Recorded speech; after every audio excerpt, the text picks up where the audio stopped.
With the weather windy in Denver, the Jaguars are going to have to rely on their beast Leonard Fournette.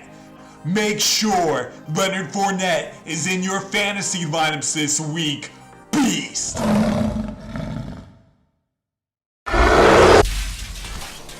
Welcome to Beast the Odds. I am your host, Muntradamus. Tonight, we have a weather update from Mark Parquette. Is there a game we should be concerned about? After that, we got Beasts of the Week. Finally, the injury report. At Dr. Jesse Morse is in the building. It's Beast the Odds. Are you ready, Beasto Nation?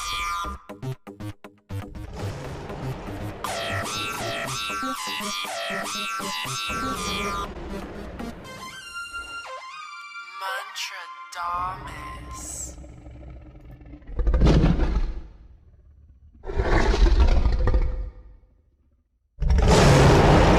Welcome back to Beast the Odds. We are joined by the weather guru, Mark Parquette. If you missed Mark's segment last week on the Denver-Jacksonville game, listen to this. Looking things over, the only game that I'm going to say can have the possibility for some major weather impacts is Denver. And it's not because of precipitation or extreme temperatures. It looks like it's going to be windy. Emmanuel Sanders had an off game last week, but he's been really good in the slot and catching a lot of balls from Flacco. And Noah Fant is their rookie tight end. Maybe he's able to break through. Mark, thank you for joining us once again. How are you doing this fine Friday evening? Oh, it's good to be a Friday, isn't it, Beast? I'm doing pretty well. How about yourself? Doing great. Looking forward to a big fantasy football week and looking forward to learning from you what's going on with the weather. Well, we have a slow-moving cold front that will be approaching the Ohio Valley in the Appalachians. So 3 games that could be possibly affected are all 1 p.m. Eastern starts on Sunday afternoon, and that's Pittsburgh, Cincinnati, and Tennessee. Right now, it looks like the most likely game to see the rain fall during the game is Cincinnati. Tennessee and Pittsburgh will be really close calls, whether the rain holds off till after the game or it rains during the game. This is a situation that you're really going to have to monitor because some of the rain could be pretty heavy and impact the game in that way, or it could hold off to just after the game and it really doesn't make that much of an impact. So with the weather for the Cincinnati-Arizona game, you're expecting rain. What type of effect is this going to have on the field? Yeah, that's a good question. I mean, one thing that's not associated with this rain is a lot of high winds. So I don't think it affects the kicking game too much in terms of the wind swirling the ball around while it's in the air.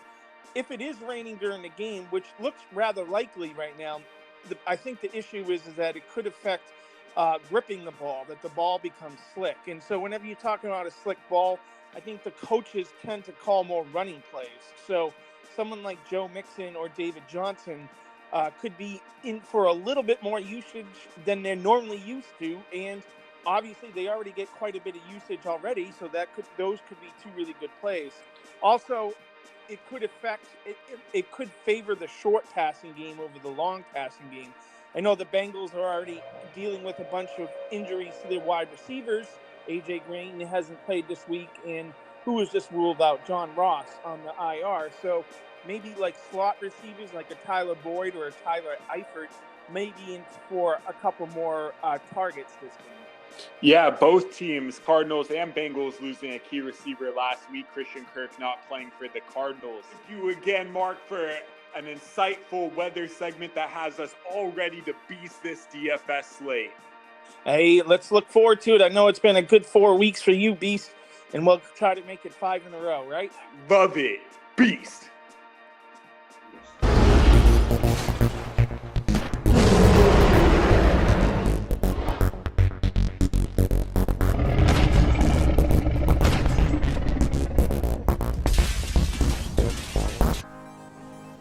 The Buffalo Bills come into Tennessee without a chance to do anything.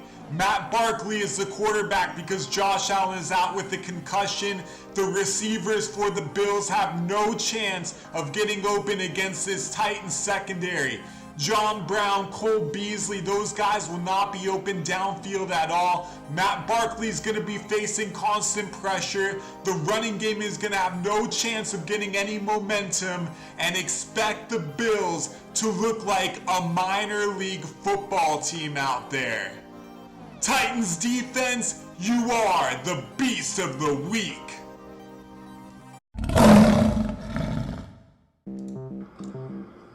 Drew Brees posting on Saturday afternoon him throwing the football. Not only throwing the football, but also catching the football. And looking great throwing it, looking vintage as ever. The Beast Dome quarterback is coming back soon, and he's gonna win you the championship. Beast. Welcome back to Beast the Odds. We are joined by Dr. J, Dr. Jesse Morse. I want to start out by saying, Dr. J, your insight on Devontae Adams was on point, because going into the week, everyone thought, oh, it's just nothing, he'll play next Sunday, but now it's looking more serious. But yeah, they just ruled him out. Yeah, so you're on top of the game. Thank you for being here once again. Let's jump straight into the action. You ready for it? I am. Okay, let's start with the New York Giants. Saquon and Gallman. What's going on there? First thing you have to understand is that Saquon is a genetic freak. He's like Adrian Peterson when he was in his prime. Normal timelines, throw him out the window. They don't really apply here. With that being said, he's not quite ready to return yet. He's only about 10 or 11 days off of the injury. Normally, guys would probably be still in a walking boot. This guy's running on the field looking better than 80% of backs. I think week 6 is possible, which is a week from yesterday. The problem is they're playing the Patriots, and that's a little bit of a tough matchup. Week 7 is probably more realistic, playing the Arizona Cardinals, where they're in a great matchup. Overall, and once he comes back, I'm not concerned. I just need to make sure they don't bring him back early, because he's a stud and we need to keep him healthy. Yeah, it's a good point not to bring him back against the Patriots, because there's no way they win that game at all. Someone messaged me and was like, hey, what do you know about Gallman's neck? And I'm like, I didn't hear about Gallman's neck. And then it finally came out. It sounds like it's minor, though. I expect him to go. They got a little bit of a tough matchup, but he'll be the lead back, so I'm not overly concerned. Let's go to Pittsburgh. Their 2 stars, Connor and JuJu, are banged up. What's happening? I'm not overly concerned about Connor. He tweaked his ankle. He hyperextended his knee a couple weeks ago, but you saw him last week. He looked really good. That was kind of what we were hoping from him from this year, and why you kind of carried over from last year. They're doing some craziness with Jalen Samuels and Wildcat. I don't know how much to expect from that. So I'm not overly concerned about James Conner this week. I'm a little more concerned about JuJu, whether it's his toe or just not being on the same page as Rudolph. He does lead the Steelers in targets since Rudolph's been there in 16, but he just hasn't done anything. So I don't know if this is a turf toe and he's just trying to push through, or if this is a foot sprain like Cam's dealing with and he's trying to make it. Whatever it is, he just doesn't look right, and you have to start him if for the possibility he goes off. But man, I don't feel good about it. Yeah, but you don't think he's 100%? He's definitely playing through something based off of what he's got? Yeah, they said that he re-injured it last week, and he's not quite 100% yet, basically. Okay. Let's go to the Sunday night game. Kansas City, Damien Williams is back. Tyreek Hill, everyone's talking about him. Sammy Watkins, what's the latest? So the Friday is a very telling day for injury reports. They kind of give you an idea of what to look for on Sunday, and then we don't like many surprises. They have ruled out Tyreek Hill, which is not surprising to me. Some people thought he was coming back. He looked good. He needs to get hit and make sure that chest does okay before he gets back on the field and suits up. So week 6 is possible. I think week 7 is more realistic. Okay. As far as Damien Williams, he kind of resurrected from the dead. We went from not playing the past 2 weeks to likely playing this week. It sounds like he's questionable. they're still calling it a knee contusion. I haven't heard any further analysis to say it's anything otherwise. So I'm really not concerned about it. The question is, now they have a three-headed backfield, really. I mean, McCoy is healthy and was taken off the injury report with his ankle, and you still have Durrell kind of lurking. So, like, it's just a tough situation. I'm not really worried about Damien Williams' knee, but, you know, does he have enough upside with that many guys in the backfield? Oh, definitely not. If you can trade him away for anything, you know, valuable, now's the time to move him for anything. Yeah, no, I think that's probably not a bad idea. Even like Josh Gordon, if you could get that straight up, that would be a blessing if you can get Gordon for Damien Williams. That would be bad. I mean, Gordon's been slouching a little bit, but I think he's about to go ham. Yeah, there's potential there. Last Sammy Watkins, he just popped up. Is he going to play Sunday? Is there concern? Yeah, so this literally just came off like maybe an hour ago or less. I in between patients, it popped up and it said that he's dealing with a hamstring and a shoulder. I hadn't heard anything up until today, and I monitored this stuff pretty closely. So either they were on wraps or he did it today, one of the two. This is not the healthiest guy. He hasn't always been the healthiest guy. True. He's disappointed us since week one, whether it's injury and we don't know about it, whether it's game scheming, whatever it is. He has not lived up to expectations for an automatic wide receiver one, and now he's banged up with two different body parts. And then going right up against the Chiefs is the Colts. Marlon Mack's questionable. T.Y. Hilton, is he back? Paris Campbell, what's going on there? So I don't expect Campbell to play. I think they called it an abdominal injury. It's probably a hernia, or if it's an abdominal strain or abdominal hernia, both of them hurt like hell and they don't heal quickly. So I don't really expect him to play. Okay. T.Y. Hilton, I do expect him to play because if he doesn't play, this game is a wrap. Yeah. And they're just going to get pummeled. Yeah. He's at a little bit increased risk for injury, but not so much so as a couple weeks ago where he came out basically at halftime. When he's on the field, he's dynamic, so you start him with confidence if he's active. As far as Marlon Mack, I love the matchup. I'm not a big fan of the injuries, and I don't like the game script. He's dealing with a calf injury that they said, they haven't really been commenting on, but there's no way in 2 weeks it's gone, so it's still bothering him. And now he's got an ankle injury. Not super concerning, but if he re-aggravates it, it starts to swell. You want him to be on the field so that it doesn't bother him. The problem is if their game's scripted out and he doesn't catch passes really, he's going to be on the sidelines trying to stay loose, and he may not be able to. Ooh. So I'm concerned.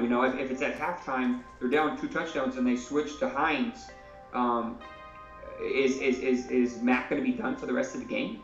It's like that's the part of me that's concerned. I love the way you're looking at that whole situation. I feel like, because a lot of people on Beastdome own Marlon Mack, and with that being said, it's almost like you got to bench him if you have a better option.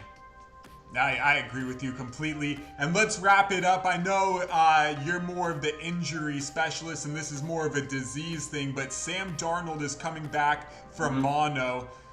What is he going to be going through coming back at this point? So there's 2 main concerns with mono. Mono is caused by a virus that is usually spread through saliva. It can be as simple as a kiss. It can be through utensils, sharing utensils. It's more common in high schoolers and college students. And he's not far off from that age anyway. No. We don't know exactly when he was diagnosed with this. We know that when they admitted it, but we don't know exactly when it happened, and that's part of the concern here. The major 2 symptoms of mono, one is that the spleen gets really large and is that increased risk for laceration and rupture, which is life-threatening. That can be with or without trauma, so you can just get it sitting on your couch. It doesn't have to be getting hit on a football field. The other part of it, and that has a tendency to linger, is the fatigue. These guys, they don't want to leave. Like for a week or 2, he might not have want to get out of bed. Like it's bad, and you finally start getting better and better. The problem is he may just not have the arm strength. He may not have the energy to last 4 quarters or even 2 quarters. So they ruled him out for this week already. Not completely surprising. but that's a big downgrade for this entire offense that has some potential against the Eagles, who have a very funnel defense passing-wise. And Robbie Anderson had a smash spot or potential. Crowder had a good potential. I mean, this is disappointing from a fantasy perspective for the Jets, because now you have to wait another week and you get Falk again. Yeah, it's like, how many games are they going to throw with no quarterback? Well, good that you gave us that insight right there. Dr. J, Dr. Jesse Morse, we're so grateful to have you. If you want to hear more about other injuries, my YouTube page, the Fantasy Doctors YouTube page, has all of them available. And if you want to check out some of the other stuff, it's on our Patreon site, patreon.com/thefantasydoctors. If not, you can reach out to me either on Instagram or Twitter, and I'll be happy to answer any questions. Love it. Thank you again, Dr. Jesse Morse. We'll see you soon. Beast. That is all for tonight on Beast the Odds. You can catch Dr. Jesse Morse's full injury report. We go back and forth on all the injuries to running backs and wide receivers. You definitely want to watch that if you're planning to play daily fantasy football this week. You can also get Beast the Odds Gold. There's a free tournament on GOATFantasy.com. You win that tournament, you get Beast the Odds Gold for next week. Enjoy your fantasy football Sunday. Beast! Sure, you can duel with kings, but are you ready to be the GOAT? Fantasy sports just went crypto. Welcome to GOAT, the global fantasy sports platform powered by Digital Fantasy Sports. DFS Token. GOAT allows users to connect and compete globally with their DFS while playing fantasy sports. From thrilling pick'em games to the classic salary cap style gameplay to season-long fantasy and even live drafts, Digital Fantasy Sports GOAT has you covered. Visit GOATFantasy.com.